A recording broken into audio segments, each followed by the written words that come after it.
Chaque fois qu'un pays africain achète une arme, c'est contre un Africain. Ce n'est pas contre un Européen. Ce n'est pas contre un Asiatique. C'est contre un Africain.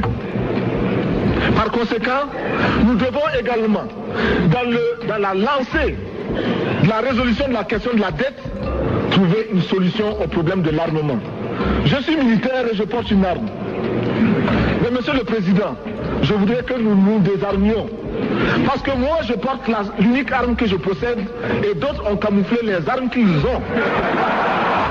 Il y a là comme une injustice que l'histoire a cautionnée, que l'histoire a marquée à Berlin il y a 100 ans, loin de l'Afrique, mais contre l'Afrique. Combien véritablement connaissaient l'Afrique lorsque, autour d'une carte, mal faite d'ailleurs, ils décidaient de tracer les frontières, ignorant qu'ils séparaient des familles, des ethnies, des groupes sociaux. Berlin a consacré la barbarie de la colonisation et aussi le mépris, le dédain souverain que des hommes peuvent avoir contre d'autres hommes. Le peuple voltaïque accuse et exige la mise en application du verdict populaire.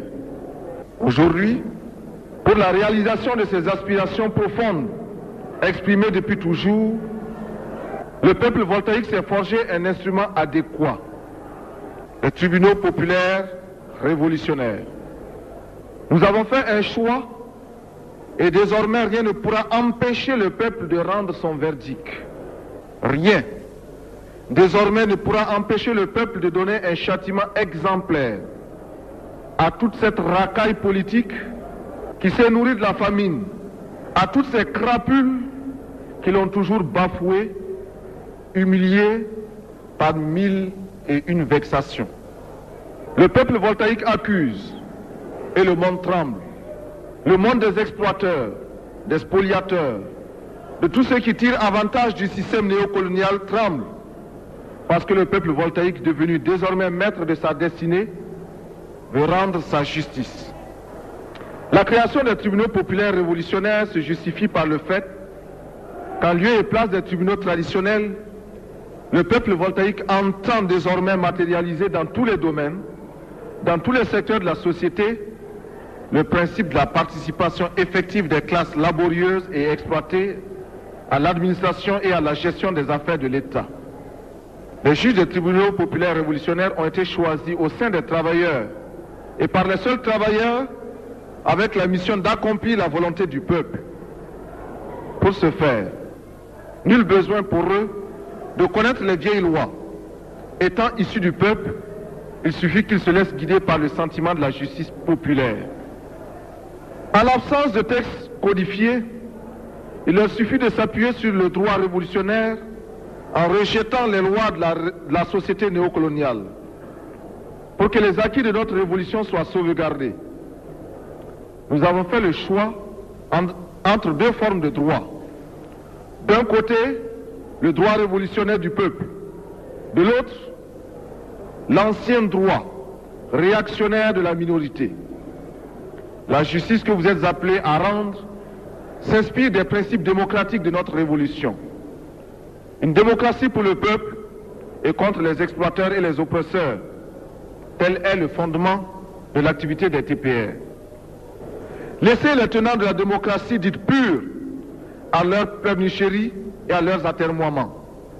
Laissez s'indigner et se scandaliser les juristes et autres érudits, tous formalistes omnibulés par des procédures et des protocoles dont ils n'ont pas encore saisi les intentions mystificatrices pour le peuple, et faisant du magistrat drapé dans sa toge et affublé de son épitoge, parfois même en perruque, un guignol qui suscite chez nous révolutionnaires de la compassion, surtout lorsque nous le sentons proche du peuple au point de vouloir déserter sa corporation. En effet, un régime réactionnaire, justice réactionnaire. Camarades, le peuple doit exercer lui-même la justice, sa justice. Les jérémiades et les larmes de crocodile ne devront point vous influencer lorsqu'il s'agira d'asséner de pesants coups à ceux-là qui ont montré leur incapacité à éprouver d'autres sentiments que le mépris le plus féodal pour le peuple et ses intérêts. Camarades, les tribunaux populaires de la Révolution sonnent le glas pour le vieux droit romain. C'est le chant du cygne pour le droit asocial, étranger, napoléonien, qui a produit chez nous tant et tant de déclassés et qui avait consacré les privilèges illégitimes et iniques d'une classe minoritaire. La patrie ou la mort, nous vaincrons. Notre pays produit suffisamment de quoi nous nourrir. Nous pouvons dépasser même notre production. Malheureusement, par manque d'organisation, nous sommes encore obligés de tendre la main pour demander des aides alimentaires. Ces aides alimentaires qui nous bloquent, qui nous inspirent, qui installent dans nos esprits cette habitude, ces réflexes de mendiants, d'assister. Nous devons mettre de côté ces aides par notre grande production. Il faut réussir à produire plus.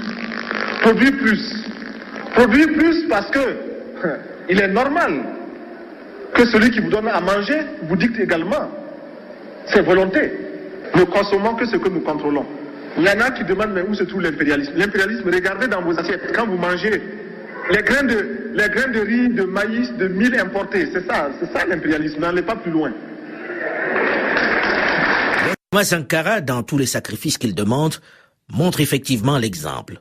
Pour lui, pas de Mercedes. Une simple 504 Peugeot lui sert de véhicule présidentiel.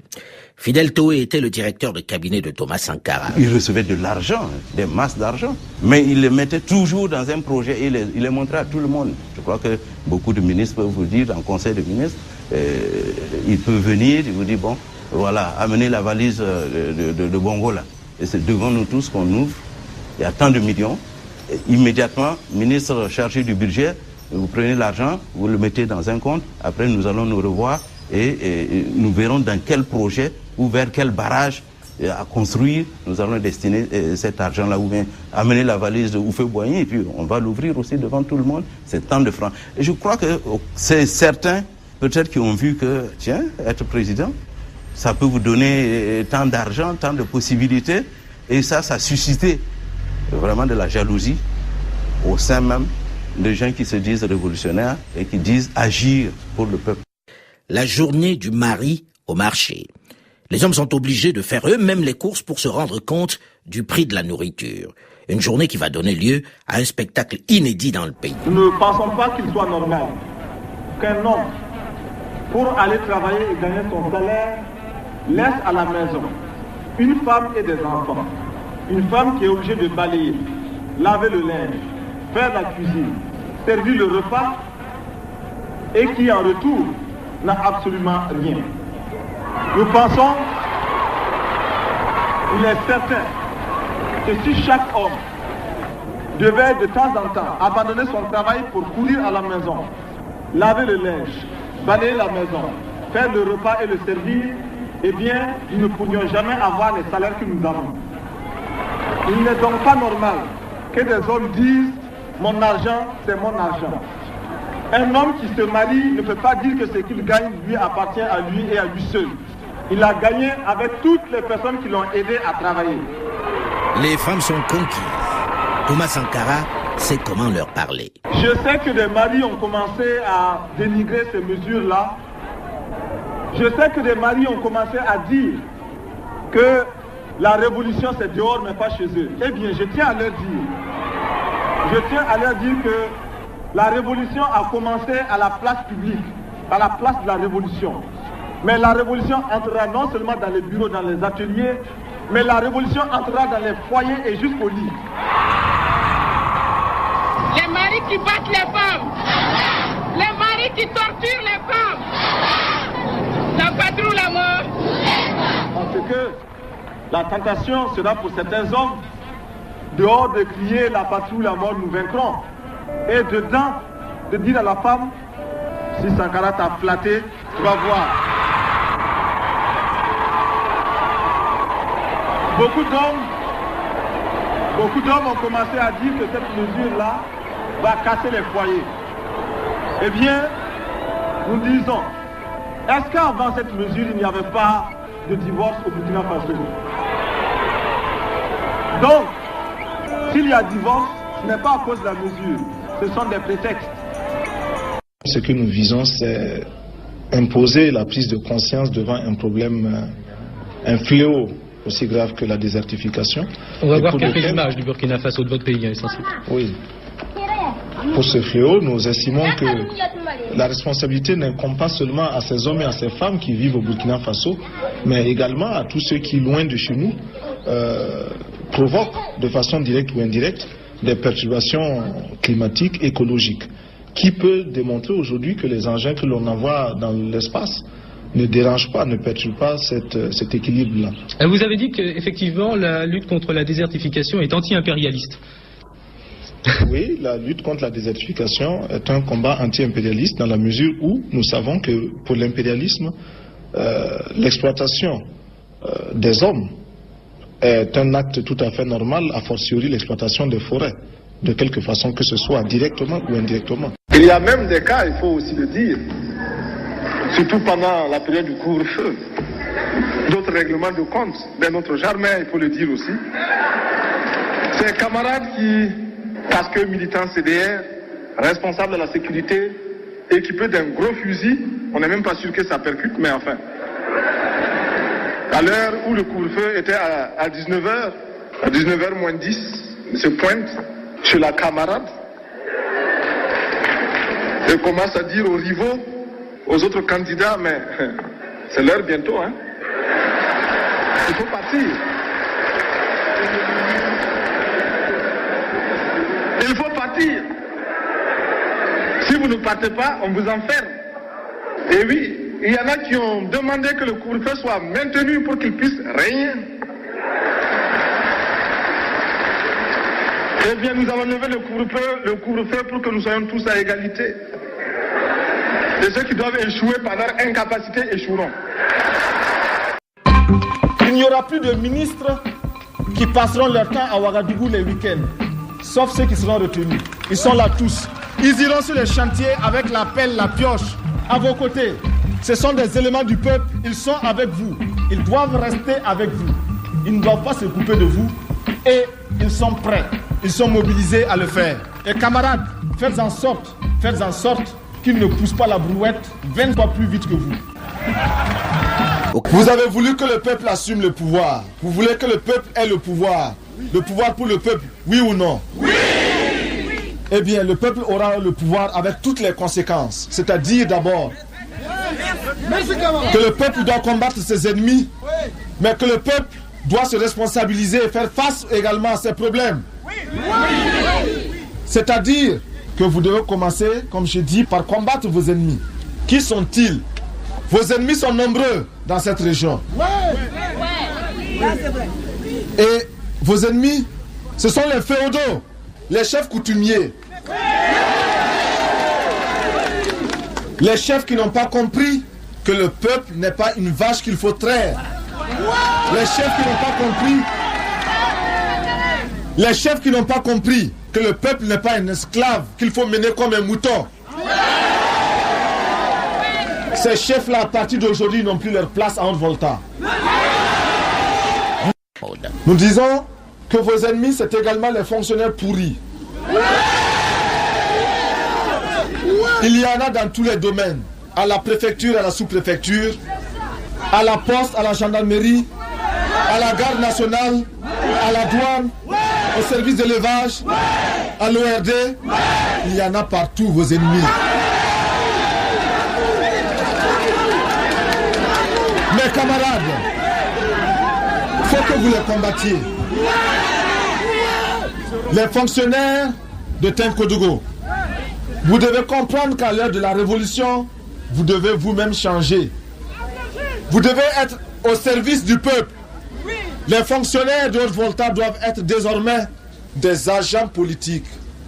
Au service de leur peuple, prêts à animer la révolution partout où ils se trouveront. Vous ne devez plus être de simples salariés qui attendent qu'à chaque fin du mois, on vous verse un salaire. Et qui de temps en temps, des fonctionnaires qui de temps en temps réclament des augmentations de salaire, des reclassements grade pour grade, échelon pour échelon. Le commis à la sous-préfecture ne doit plus accepter les moutons les chèvres et les cabris qu'on lui donnait pour qu'il établisse les actes de naissance. C'est-à-dire que le gendarme ne doit plus établir les procès-verbaux contre les petits, mais contre ces grands voleurs qui se promènent ici. Il n'y a pas de justice en Volta. Hier, il y avait la justice pour les riches au détriment des pauvres. Vous le savez très bien. Hier, celui qui volait un poussin allait en prison pour 3 mois, 6 mois, 1 an, 2 ans. Et cependant, il y en a qui ont volé 200 millions, 300 millions. Ils ont acheté des Mercedes, ils ont acheté des cars, ils ont construit des villas et ils circulent librement, oui ou non? C'est la preuve, camarades, qu'il y avait 2 justices. La justice du peuple et la justice pour les riches. Aujourd'hui, nous avons dit de faire sortir de prison tous ceux qui avaient commis de petits délits. Ils vont sortir de la prison. Mais, soyez sûrs, c'est pour faire de la place et mettre les gros voleurs en prison. Camarades, notre anti-impérialisme va être mis au pied du mur. Nos réflexes de consommateurs devront être révisés quant à nos goûts, nos couleurs, nos habitudes. Ce sera un geste hautement patriotique et révolutionnaire que de consommer burkinabé. Ce sera une lucidité patriotique et révolutionnaire, un anti-impérialisme vrai que de sélectionner les crédits dont nous avons besoin sur la base de la construction d'une économie indépendante, réellement débarrassée de la domination étrangère. Camarades, à partir de maintenant, consciemment, nous allons proclamer développement prêt à porter, non, développement sur mesure, oui. Camarades, nous engageons le plan quinquennal. Plan quinquennal pour lequel notre peuple tout entier a participé à la réflexion, à la conception, à l'élaboration. Aujourd'hui, il nous appartient de dire comment nous allons vivre ce plan quinquennal et surtout comment nous allons faire pour que 5 années à venir soient 5 années de victoire sur nous-mêmes et sur aussi ceux qui, ici et ailleurs, ont pensé que des pays comme les nôtres étaient définitivement condamnés. Cessons de livrer notre peuple, pieds et poings liés aux marchands de faux bonheur, de fausses coopérations, à tous ceux-là qui nous inondent régulièrement des produits de leur société de consommation et nous gavent des gadgets superflus, voire dangereux, de leur système capitaliste. Allons-nous continuer à tourner le dos à nos immenses possibilités agricoles, minières, industrielles, pour ne respecter que ce qui vient de chez les autres? Dans les provinces du Kénédougou, du Bam, du Poni, de la Komoué, du Boulgou, de la Kossi, de valeureux paysans sont obligés d'abandonner aux avaries de riches et abondantes productions excédentaires en fruits, légumes et céréales. Il faut donc organiser à la fois la production, mais également rationaliser la distribution de ces ressources sur le territoire. Un programme populaire de développement, le PPD, est lancé. On crée des banques de céréales pour assurer l'approvisionnement en période de soudure. On aménage plus de 9500 hectares de sites anti-érosifs afin de protéger des terres déjà peu fertiles. On crée autour de Ouagadougou une ceinture de cultures maraîchères. Notre pays produit suffisamment de quoi nous nourrir. Nous pouvons dépasser même notre production.